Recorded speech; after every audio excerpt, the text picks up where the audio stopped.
reptiles. Today I have a super fun episode for you.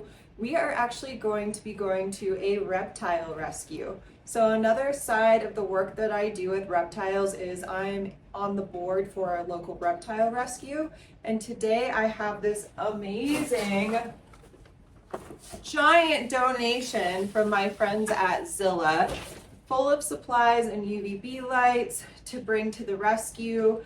And then we're also just gonna have some daily animal chores. I've got to pick up some feeders along the way.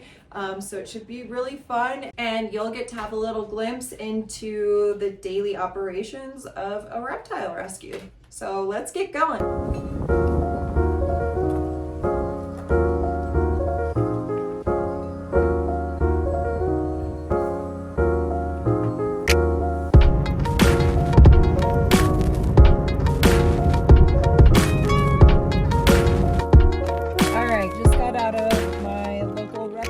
Shop, and I went and picked up some feeders for our friends at the rescue. We got 75 large crickets. I'm gonna feed some bearded dragons today. At this time, our rescue does still operate out of a residential location, so it's located in our president's basement, which she is so generous to offer that space to us for no fee. And it's a beautiful location, but it is a little bit of a trek to get there.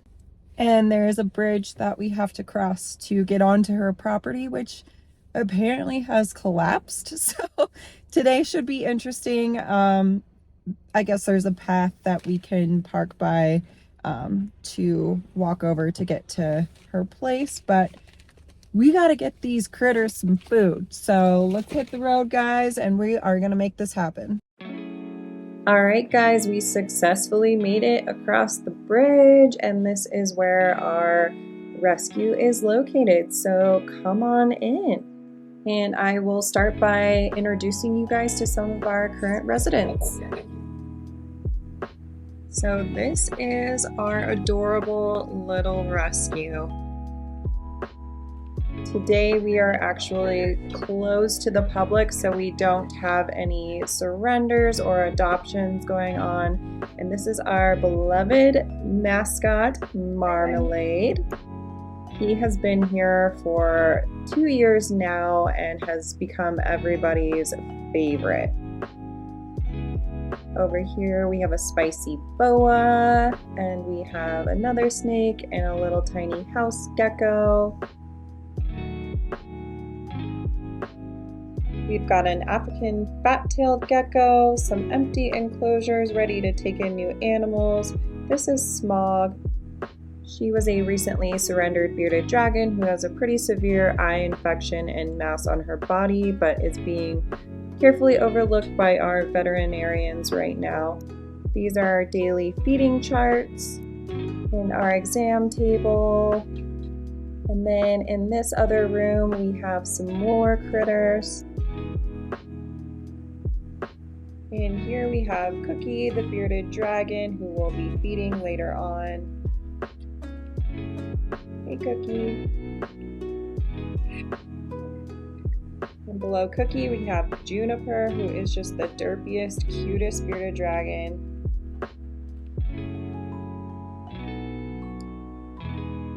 Next up, we have Petrie, the leopard gecko. And we have Freckles, the ball python, who was just surrendered to us. And down here is our enclosure for turtles. They appear to be hiding right now, but we have 2 in there. Today was pretty much all about animal care. We started off by feeding Smog some crickets. Bearded dragons always have the funniest personality. Even with the extremely limited funding that we have, we do the best that we can to enrich the lives of these animals that so very much deserve it. This can mean anything from just hand feeding treats or providing new things for the animals to explore. We also really want to maximize the best chances possible for our animals to go into a successful home. So we even make sure to handle all of the animals and get them used to human interaction. Even the animals like our spicy boa chorizo, however, he is doing so good today. There is also a lot of extra special care that goes into our medical needs residents like Chips here. He has very, very limited use and mobility with his limbs, as you can see by his strange posture here. However, Chips has made so much progress in our care and has put on weight and is eating really well. We have relatively high hopes that Chips will end up being able to be adopted one day in the right hands with somebody that understands his medical needs and can provide that for him. We also have some very adorable and charismatic and healthy bearded dragons as well, like Juniper here. I'm certain that it won't be long until she finds her forever home. And as you can see, we have a lot of bearded dragons in our care right now. We receive so many bearded dragons surrendered to us. So if you are considering getting a bearded dragon, I highly, highly recommend looking into adoption. Bearded dragons make amazing pets, but a lot of times people don't really know what they're getting in for or know how to provide the proper care. So make sure you always do your research as well. The last thing we did today at the rescue was give our senior iguana Athena a nice soak in the shower. She had a little spa day. And here's some hilarious footage of Athena exiting the shower and heading back to her basking spot. We are so excited because it is likely that Athena will be adopted here in about a week or two. All right, guys, I'm back home now. I'm about to eat some lunch. That was just a small little glimpse into the daily operations of the reptile rescue I'm on the board for. Thanks so much for coming along and joining me on that. I just want to remind you that is just a small portion of what we do. We also do a lot of education and conservation efforts. And if you want to learn a little bit more about our organization, I will add the link in the description here.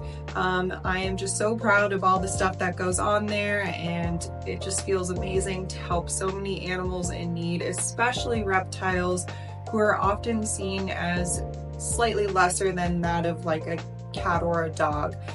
So I feel like being a voice for them is just so important. But anyways, that's it for today. If you liked this video, please hit that subscribe button and that like button. It helps me so much being new here.